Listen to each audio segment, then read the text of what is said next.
Halo guys, siapa nih penggemar artis dari Natasha Wilona? Dia adalah artis yang banyak penggemar yang banyak membintangi film sinetron dan layar lebarnya. Dan dulu dia juga pernah ada hubungan spesial dengan Farel Baramsta yang merupakan artis dan anggota DPR. Tapi tahu nggak guys, bahwa di balik kesuksesan Natasha Wilona yang sekarang, ternyata dia juga mempunyai kehidupan yang tragis sebelum jadi artis dan pernah tinggal di gubuk yang pengap dan banyak tikusnya. Di rumah kayu, bawahnya itu tanah, terus kita tuh nggak ada atap.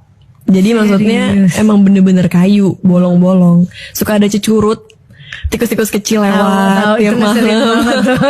Jadi tidur kita pakai kelambu supaya nggak digigit nyamuk. Baru-baru ini Natasha Wilona mengungkapkan perjalanan hidupnya sebelum menjadi artis.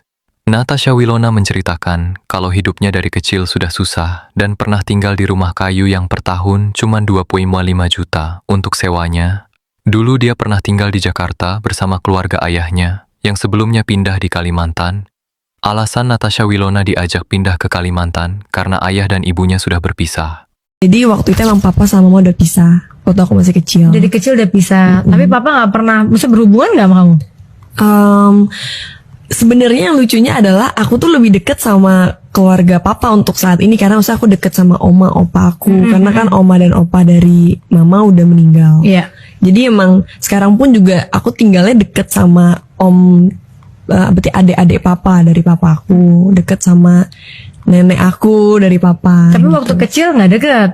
Waktu kecil aku di Banjarmasin, mereka di Jakarta. Oh, karena berpisah. Iya, mungkin keputusan orang tua Yalah, kan kita itu nggak tahu.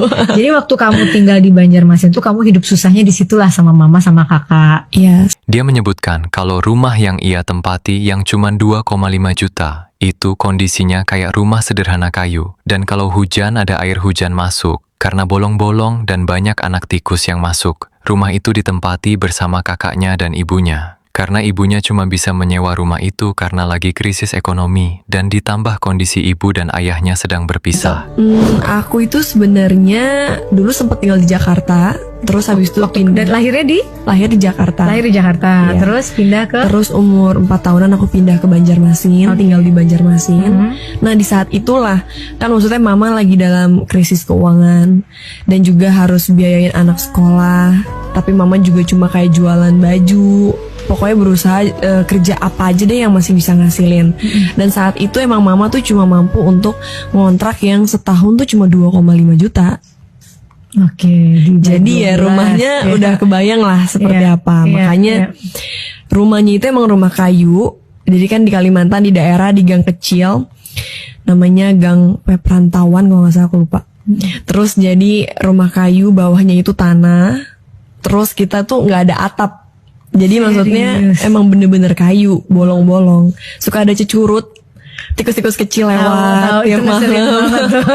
Jadi tidur kita pakai kelambu supaya nggak digigit nyamuk. Natasha Wilona juga mengaku kalau sebelum terjun ke dunia entertainment di Jakarta, dia juga masih serba susah karena tempat kosnya kecil dan tidur bersama kakak yang tempatnya kecil dan panas, sehingga baunya tidak enak karena pengap. Itu hidupnya ke mama, kamu Sama kakak aku.